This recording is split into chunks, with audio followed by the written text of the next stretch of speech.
Hey guys, today I'm going to tell you how to post GIFs to Instagram story.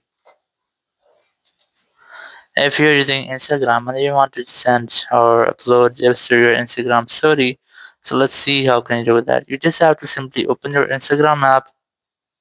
Here, very first I recommend you have to try to update your app. So after updating, you just have to simply tap on this plus story option, then tap on this camera option to create a new story.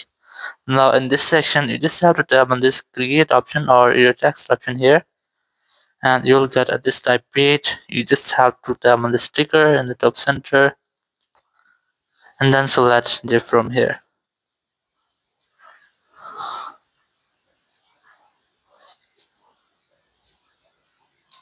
Now once you have selected GIF, you can search for different GIFs, or you just have to select which one you want to add.